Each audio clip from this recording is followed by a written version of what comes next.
Mr. Dennis Tan.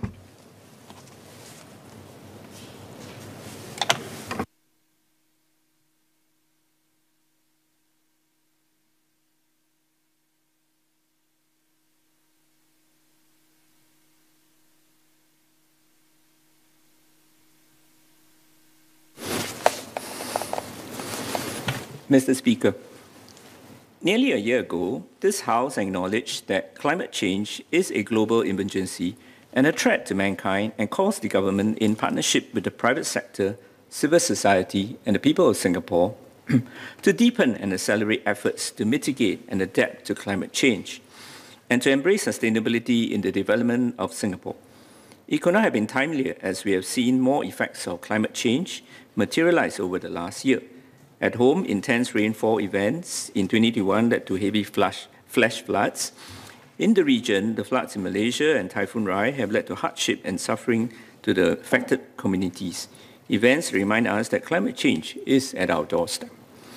This year, in this motion towards a low-carbon society, MPs on the other side of the aisle is calling on the government to advance Singapore's inclusive transition towards a low-carbon society.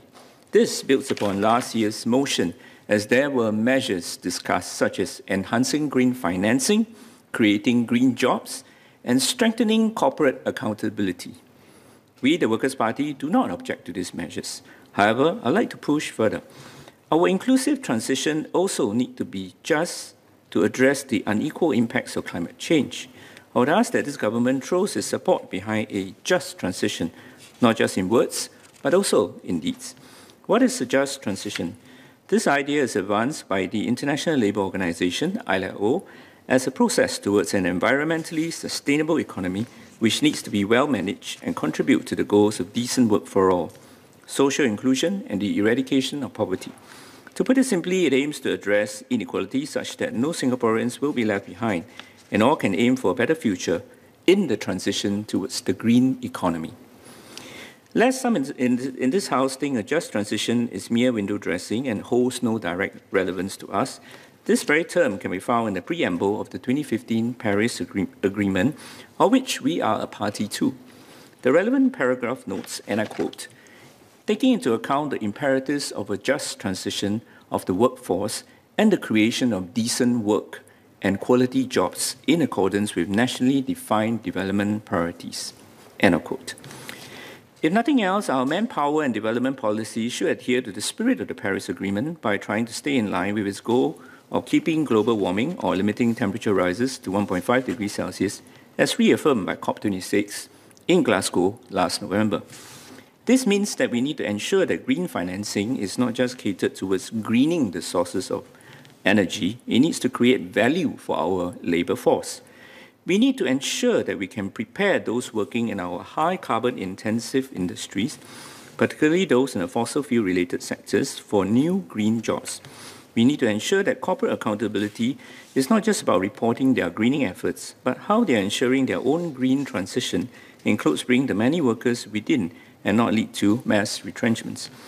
A just transition also means that green finance should not solely be about capturing profitable opportunities in the green economy. It should also be about offering those that are left behind by a green transition the funding or opportunities to adapt.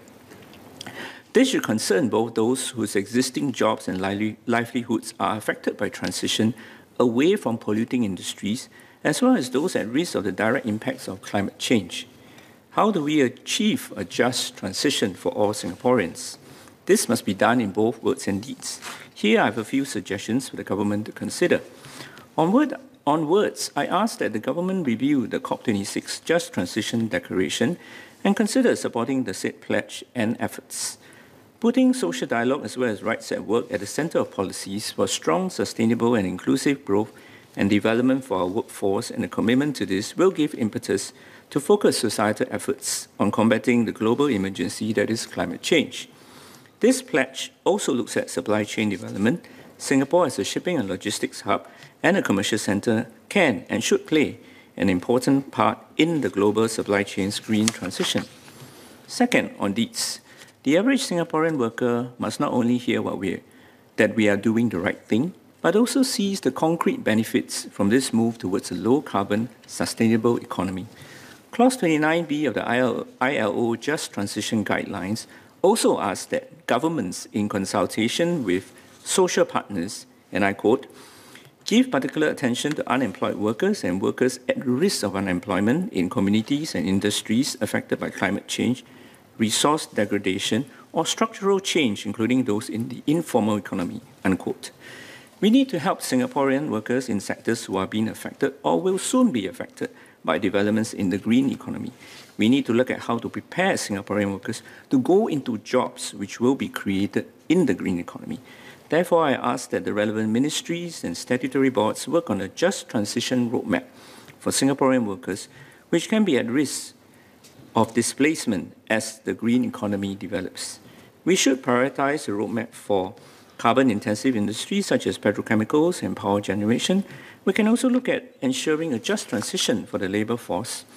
For secondary industry, they are carbon-intensive, but are already taking active and laudable steps to adopt less polluting technologies such as transport, shipping, logistics, and the supply chain. Mr. Speaker, I declare my interest as a shipping lawyer.